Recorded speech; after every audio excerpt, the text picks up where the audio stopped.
Today, we're going to explore what all is possible distilling with corn and only corn, and it is a perfect topic for us because I don't know anybody cornier than Roger.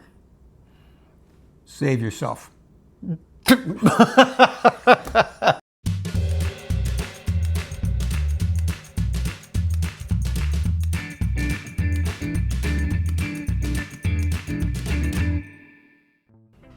Welcome to another edition of Drinking with Craig and Roger. Yeah. I'm Roger. And I'm Craig. What could be more American than corn and whiskey made from corn? Yes. Today, we're going to explore the ways that 4 different distilleries have made whiskey from exclusively corn. Yes, these are, at least 3 of them are doing super interesting things, and then we had to start right at the beginning, so.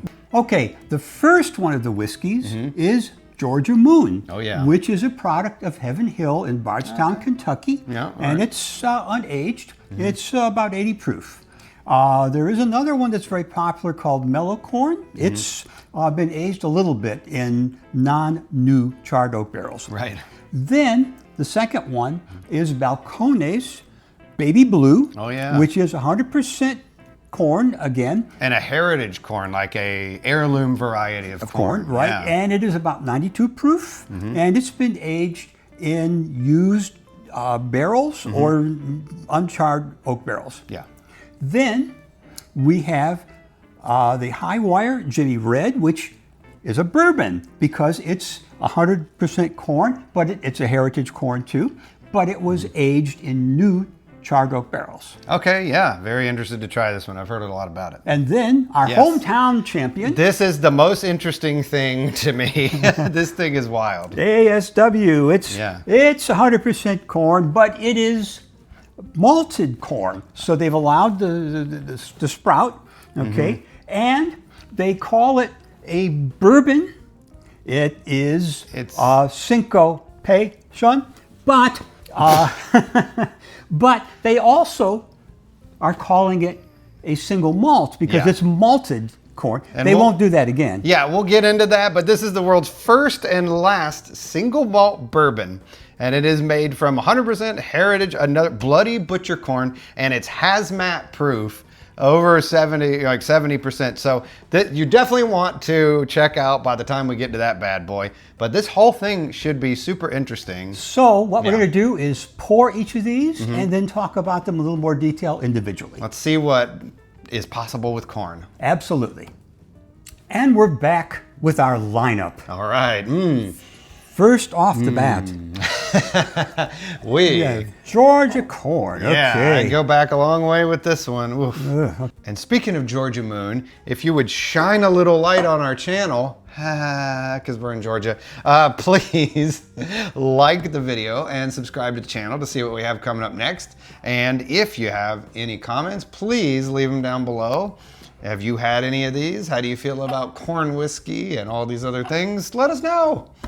Yeah, we like to hear from people. All right, let's try this thing. Okay. Whoa, does that smell like corn? I guess. It smells like distilled corn, that's for sure. That's for sure. And it, wow. Okay. Yeah, it has not been softened by aging. That's for sure. No. But you know, it doesn't smell bad, but it's not like vodka. It's Oh, it's got more character than vodka. definitely sweeter, but yes, corn. You're right. It's in there, no That's doubt. it. Let's give it another whirl here. Cheers. Cheers.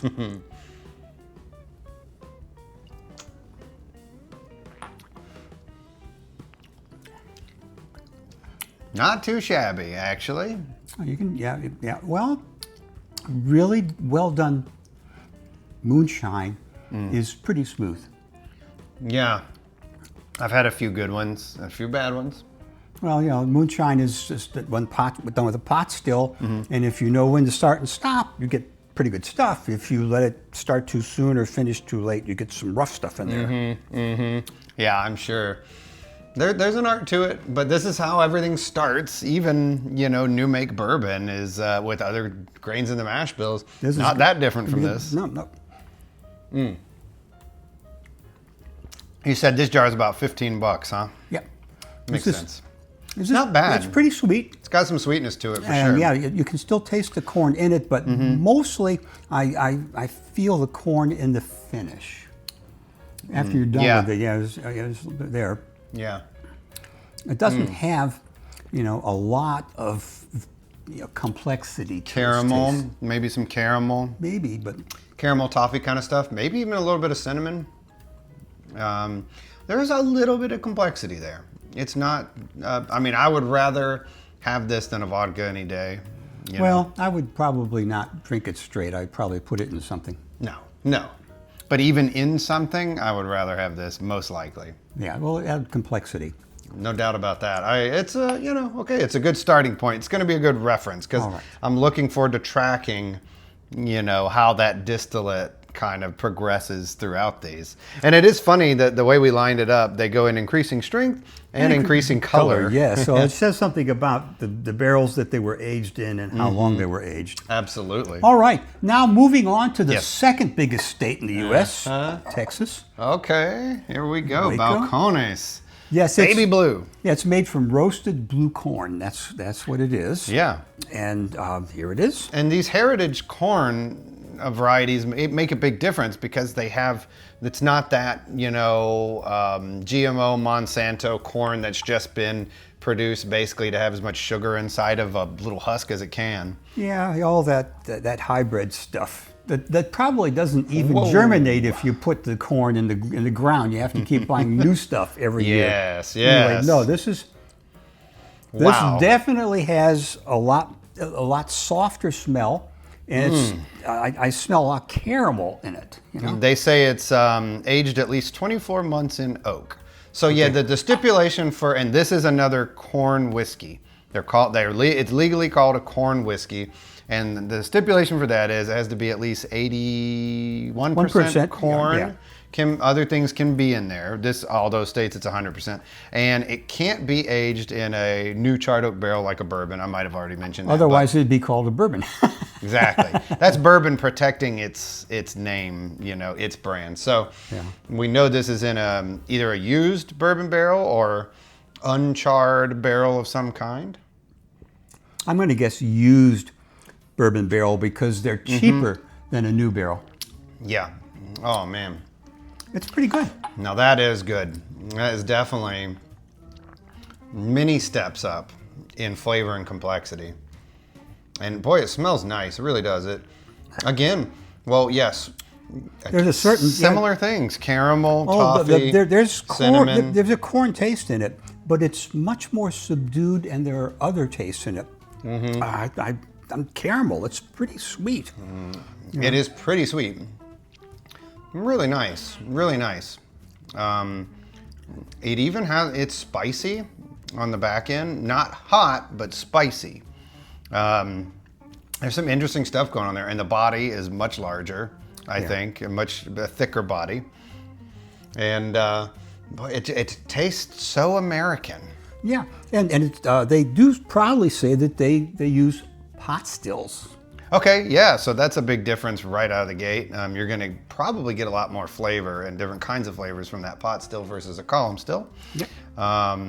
But yeah, and let's see, American. We got 4th of July coming up. And you just, on your own personal channel, uploaded a very patriotic song in your own bizarre fashion. Well, I played the national anthem on 3 different harmonicas at the same time. Yeah. We'll put the link either up above, or if we can't add it as a card, we'll put it in the comments. If you want to check it out, you might get a little kick out of it. Yeah, okay. So this is definitely an interesting winner in my book. Yeah, it's pretty good. And it's not that expensive. It was $40. Okay. So there we go. That's good. I like it. I am surprised how much to my palate I'm picking up cinnamon. Kind of interesting. Towards the end of the main body of it, and a little bit in the finish. A little bit bit of cinnamon. Not a lot, but a little bit. This last sip, I got a little bit of what I would call like vegetal notes. a lot of what you usually refer to, I think, as the husk of the grain. Yes. Definitely in here. Yeah, this tastes like it's certainly much more complex than the Georgia Moon. It's complex. I mean, it just tastes very craft, very handmade kind of a thing going on, I think, and unique. So haven't had one exactly like that before, that's for sure. All right. So this is corn whiskey, all right? Right. Now, if you take the same kind of stuff and you age it in new charred oak barrels, then you get something like this Jimmy Red, which is made from Jimmy Red corn, which is another heritage variety. And it's obviously it's red in its inside. Yeah. And I don't think they have an age statement on this one. No, but it does say batch 47, so they must start and stop somehow. Right. I don't know if it's a pot still or whatever, but they don't run continuously. So this would be one of the first 100% corn bourbons that I've had. Yeah, for those of you who haven't seen other videos where we talked about it, you know, in order to be a bourbon, it must have 51% corn. And then the rest of it could be rye and whatever else you want to put in it. And the difference between that and a straight rye whiskey is rye whiskey has to have at least 51% rye, and then the rest of it can be corn or whatever else. Yeah. So the difference at the minimum there, you know, between a rye whiskey and a corn whiskey is only 2%, which is interesting. Yeah. But this one's 100% corn, which fits that qualification. It's more than 51%. Yeah, I took a little sneak peek there, and it's an interesting one. Oh, it's even softer nose than the baby blue. Richer, much richer smelling. Yeah, well, that's less sweet. Yeah, well, that is really the reason why it's been aged in new charred barrels, is because it softens the taste. It does add caramel flavoring and color to it, because that's what happens when you char the oak. You get these sugars in it. Yeah. But anyway. Yeah. But yeah, it does make it soften faster. Did we mention where Highwire is out of? Out of Charleston? Charleston, South Carolina. Yeah. Distilled, aged, and bottled by them. So that's really great to see. And they do this in a few different proof points. And I think they have a bottled and bond version and stuff, and a cask strength and all that stuff. Just now, I got that same, what I would describe as vegetal note. And boy, that palate is really interesting. I've not had another one that tastes like this. Well, this is very, very nice. Very smooth for, you know, being as young as it is. Man. And yeah. It is. It packs a little heat on the nose there. Yeah, well, I smell that caramel in the nose. Oh yeah. The taste, there is some sweetness up front, but it's actually pretty, I don't want to say dry, but I guess it is kind of dry. It's very charred tasting. Yeah, the caramel is not a real sweet caramel either. No. And the finish, you know, it has some high notes of the caramel in the finish. I have to sip more of this to get more detail of it. It's very tough to describe and pick apart. There's a lot going on, and it's unique.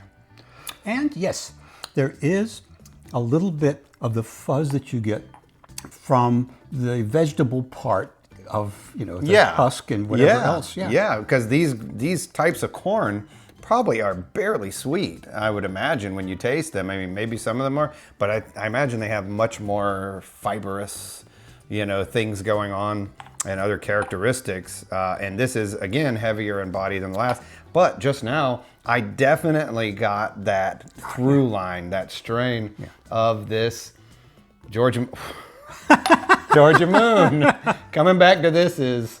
Whoa, that's kind of rough eye-opening. Yes, it's much. This is much smoother, and the proof is like 95, so it's not much more than the baby blue.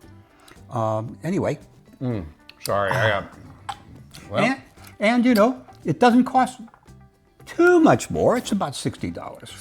Roughly $60 a bottle. They have, and like I said, they have different ones and different price points, but you are definitely getting a craft product here. That is for sure. Oh yeah. Well, but in defense of the major distilleries that use this mass-produced corn, Yeah. the corn is only part of the final taste. Oh, the yeah. barrel and other stuff adds a lot of complexity And to the rye it. So and the barley. that's something like Four Roses is a really nice whiskey, even though they don't use heritage Oh corn. God, I am in no way speaking ill. If those distilleries used a heritage corn variety, probably most bourbon drinkers would no longer think of it as a bourbon. What they know as a bourbon, it would be a little just too remember different. now, there's a lot of bourbon being made. Okay, and heritage corn is not produced on such a massive scale, so Right, it couldn't yes. supply the demand No. if everybody wanted to do that. You're right. So it's got to be something small for a craft. Oh, yeah. Distillery. No, they are 100% right. Well, Boy, super interesting here. but Yeah. let us go one step farther. We let must. us take the corn All the way. and let us, Yes. malt it. So I got to talk about this one here. All right. So this one is nuts. This is nuts. I went to our local distillery in Atlanta, ASW. I'm pretty sure it stands for American Spirit Works. We'll put it down below if it's not. They do source bourbon from Indiana for some of their bourbons and things, but they also copper pot distill a lot of their own stuff, and they have a whole single malt program. This thing is so crazy interesting. I saw they had this event called Malt Mania. They do it once a year, where they this year released 4 different single malts, exclusive versions, things they may have done in the past, but a little differently or aged longer and all that kind of stuff. It was pretty exciting. It's a one-day event. You go there, you can try all these things, have a chance to buy the bottles, of course. They had the head distiller, the master distiller there, head distiller, is a fiddle player. He's like a old-time Southern fiddle player. And so they had rounds of fiddle playing and stuff like that. It was super entertaining. But they teased this whiskey, which was so interesting sounding to me, I had to go check it out. And of course, I ended up getting a bottle of it. This is what they're calling Fiddler's Syncopation. It is the world's first and last, apparently, single malt bourbon. So what they did was they took a heritage corn variety, bloody butcher corn, 100% bloody butcher corn, copper pot distilled it, but they malted the corn. So they germinated it, adding water to it, like you would do with barley for single malt. It softens and expands what they're able to get out of it and all that kind of thing. And then they aged it in a new charred oak barrel, or barrels, like a bourbon. And apparently, so since the time that this recipe was submitted to what is the agency? TTD. The TTD. We sure about that? Yes. Okay, TTD, or government organization that all distilleries apparently have to submit their recipes to in their intended marketing for approval ahead of time to make sure they're complying. This was done in that COVID time, like 2021. One of the employees was telling me something like that. And they think that maybe TTD was just kind of like, okay, let's just put it through. But since this time, there's been a organization that has come out with a legal definition and standardization of what single malt American single malt is. Yes, and it must be barley malt. Yes. So this cannot any longer be called a single malt whiskey. However, it got approved, and so they are calling it a single malt bourbon. Right now. Right now, for this one time, I got a little sneak peek bottle. I think they are going to start selling a batch soon of some kind. They had 2 different bottlings while I was there. By the way, this is strong as hell. This is 70.6% alcohol, which is what they call hazmat because it is technically hazardous materials. Well, Whiskey will flame at 100 proof. So at 140 proof, this is very flammable. Very. And there was another one they had that was like 74 point or maybe even 75% alcohol. Of course, I tried that too. It makes you wonder though, because according to the regulations, you can only distill this stuff to about 130 proof to 140 proof. And so, you know, you have to put it in the barrel, at least in Kentucky, at 125 proof. Right. So they water it down to make it 125 proof, and they put it in the barrel. But you know, this one has not been brought down to 125 proof. Well, here in Georgia, we have a lot more extreme temperature cycles between hot and cold, and it gets extremely hot. I believe it's more so than Kentucky. So things aged in barrels in Georgia can mature or take on barrel characteristics more quickly. So this is aged, it said, a minimum of 3 years, at least 3 years. But, you know, the price is really pretty equivalent to the Jimmy Red because Okay. the Jimmy Red is only 95 proof. Yeah. This is 140, so this is half again Yeah. as much. This was 60. How much was this? I think it was $90 to $95, somewhere around there. Yeah, it's about half again as much. Yeah, I mean, for something this unique and this strong, it's kind of a no-brainer. I had to get it. This is a conversation piece, You see, no matter how it tastes. They could take this stuff and bring it down to 95 proof and sell it for $60 and make the same amount of money, pretty much. Yeah, no, you're right. You're absolutely right. But enough talking. Let's Enough sample it. talking. Let's sip it. It's dark. 140, huh? What It a smells nose. What a remarkably nose. smooth. Yeah. Whoa, let me smell this. It's round. It's rich. Its nose smells a lot like this one, but You're right. it's Darker. It's more intense. I think it's darker and woodier. Yeah. You know. Oh God, yeah, it is. I just singed my nostril hairs. Okay, well, let's sip it at 140.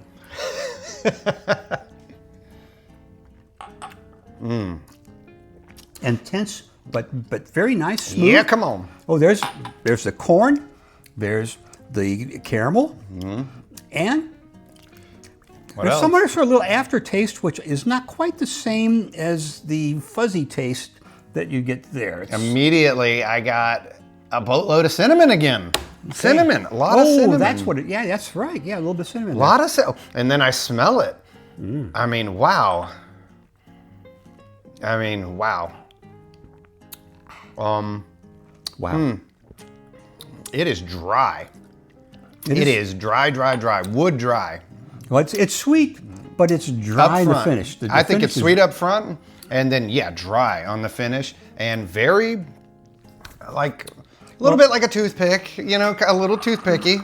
Well, again, it is oaky. It is oaky. It is really unfair to compare it to this 95 proof one, But we're talking here, about the idea of having the corn be malted, and this is not the only whiskey they have with malted grain.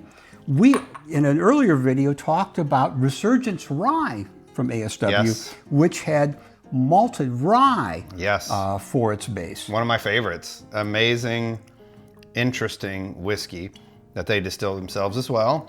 And then we have also talked about one of their source bourbons that they fiddle with. That's why they call this the fiddler line, because the distiller and blender do lots of things with the distillate. Well, And putting it in the barrel and what you do in the barrels adds a lot of complexity to the whiskey. they estimate at least, it depends who you talk to, but a lot of people estimate 60 or as much as 80% of the flavor in your whiskey comes from the barrel.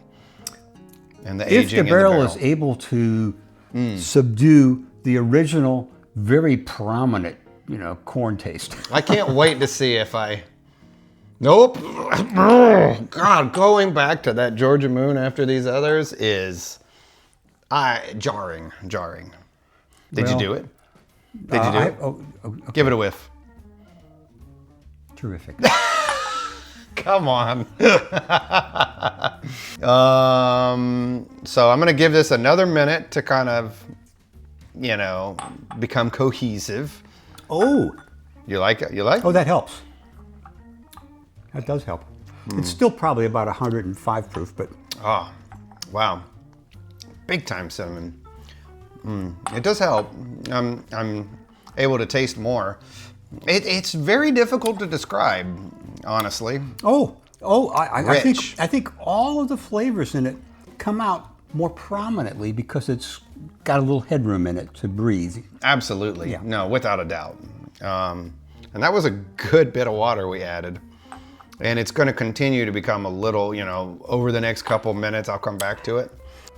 Well, I think if we try and summarize what we're talking about here, corn whiskey is interesting when it's very young, but if you start aging it, it becomes a lot nicer. And you can age it in many different ways, in plain barrels or used barrels. If you put it in new charred oak barrels, then it becomes a bourbon, and you can, you know, malt the grains, and they'll be a little bit different. It doesn't turn into something remarkably different, but you know, but again, it was distilled to like 100 and at least 140 proof. You know, which, you know, is probably because some of the starches became sugars, which were more easily fermented. Yeah, and I would say as the tasting went along, I grew more teeth. Okay. Anyway, until next time. Okay. Cheers. Cheers.